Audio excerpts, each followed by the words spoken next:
50%-এর উপরে আপনার এই লেনদেনগুলি। দ্রব্যমূল্য বাড়ছে, কমছে মানুষের ক্রয় ক্ষমতা, এমন বাস্তবতায় আসছে জাতীয় বাজেট। তাই বাজেট সামনে রেখে যখন অর্থনীতি নানা সংকটের ভেতর দিয়ে এগোচ্ছে, তখনই উঠে এলো ব্যবসায়ী ও অর্থনীতিবিদদের উদ্বেগ, প্রত্যাশা আর বাস্তবতার চিত্র। সংকটকালের বাজেট ও জনপ্রত্যাশা শীর্ষক গোলটেবিল আলোচনায় দেশের বর্তমান অর্থনীতি নিয়ে নিজেদের মত তুলে ধরেছেন ব্যবসায়ী, ব্যাংকার ও অর্থনীতিবিদেরা। ২১ মে সকাল ১১টায় রাজধানীর এক হোটেলে অনুষ্ঠিত এই আয়োজনে উপস্থিত ছিলেন দেশের শীর্ষস্থানীয় ব্যবসায়ী, ব্যাংক কর্মকর্তা ও অর্থনীতিবিদেরা। তাদের কথা শুনেছেন অর্থমন্ত্রী আমির খসরু মাহমুদ চৌধুরী।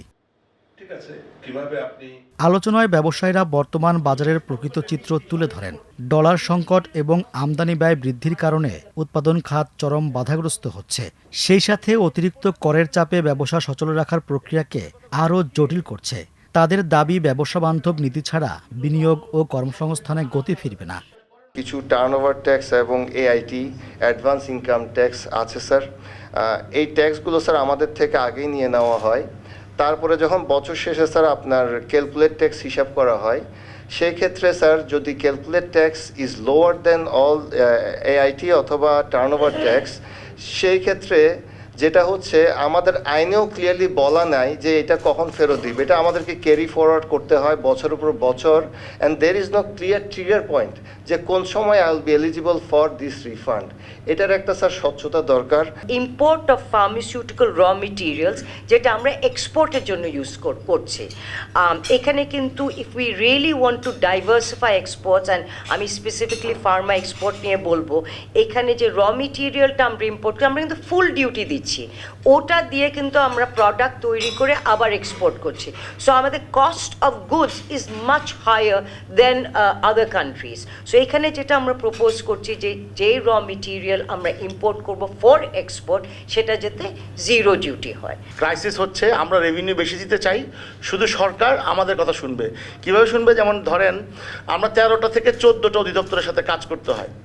এক ডিসি লাইসেন্স আমাকে দিচ্ছে না, ডিসি নিবন্ধন, উল্টা আমাকে জরিমানা তো করছেই, হাত বাইদা পুলিশের গাড়িতে তুলছে। কি নির্লজ্জ দেশে বাস করি, যেখানে হাজার কোটি টাকা চুরি করে নিয়ে যায়, তাদেরকে সমাজে পুনর্বাসন করে, কি সুন্দর স্যালুট দেয় চোরদেরকে, আর আমরা জরিমানা দিতে দেরি হচ্ছে, হাত পেছনে বাইদা জরিমানাটা। আমি কেন ডিসি লাইসেন্স নাই, কেন ফায়ার লাইসেন্স নাই, কেন পরিবেশ লাইসেন্স নাই, কত লাইসেন্স করব? অন্যদিকে অর্থনীতিবিদেরা বলেন, দেশের অর্থনীতি এখনও বহুমুখী চাপে রয়েছে।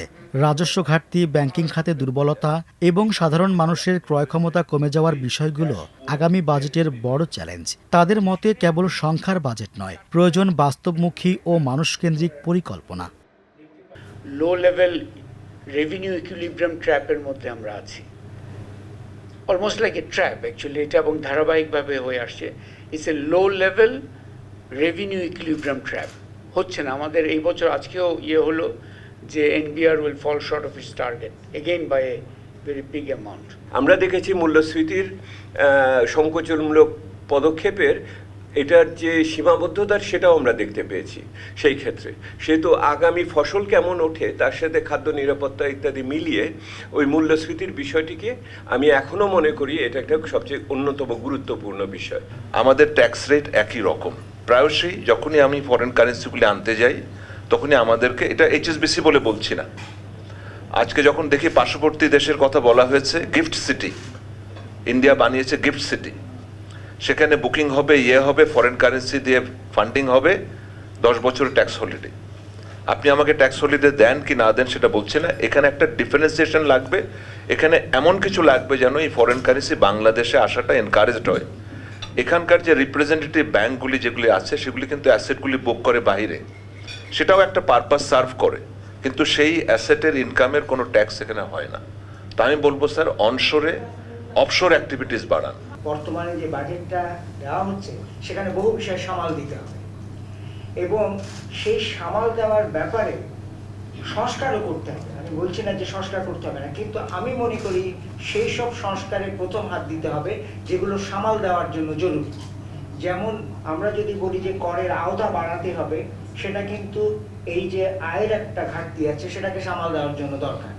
আমরা যদি বলি যে ব্যয়ের একটা সাশ্রয়ী অবস্থায় আমাদেরকে যেতে হবে, সেটা কিন্তু আমাদের ব্যয় যদি বেশি বেড়ে যায় সেটাকে সামাল দেওয়া দরকার।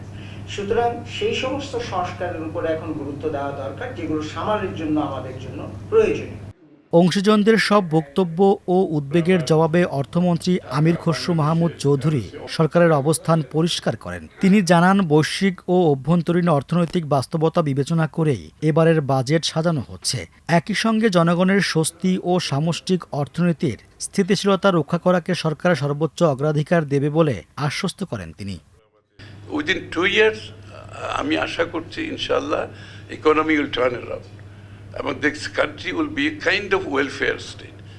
আমাদের টার্গেট কিন্তু একটা ওয়েলফেয়ার স্টেট অলসো।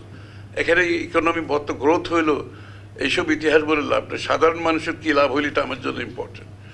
আমার ইকোনমি গ্রো করবে, আমার সাধারণ মানুষের কোনো লাইফের লাইভলিহুড চেঞ্জ হবে না, উন্নত হবে না, তো ওইটা তো কোনো লাভ হচ্ছে না। আবার একই পিপল বেনিফিটে ঘুরে ফিরে। তো এইটা আমাদের জন্য it's a challenge, I know, it's a new অন্য একটা নতুন ভাবনাই অর্থনীতিকে নিয়ে যাওয়া। বাট এত এন্ট্রেঞ্চড একটা অর্থনীতি, এত লোকজন হয়ে গেছে, এদেরকে এখান থেকে সরিয়ে এনে আবার সামনের দিকে এগিয়ে যাওয়া এটা খুব সহজ কাজ না। But I think it is the political will of the government. আমি মনে করি প্রাইম মিনিস্টার এই পলিটিক্যাল উইল আছে, আমরা এই জন্য কাজ করতে পারতেছি। সংকট আর প্রত্যাশার এই সময়ে আগামীর বাজেট কতটা স্বস্তি দিতে পারে সাধারণ মানুষ ও ব্যবসায়ীদের, এখন সেই দিকেই তাকিয়ে অর্থনীতির সংশ্লিষ্ট সবাই।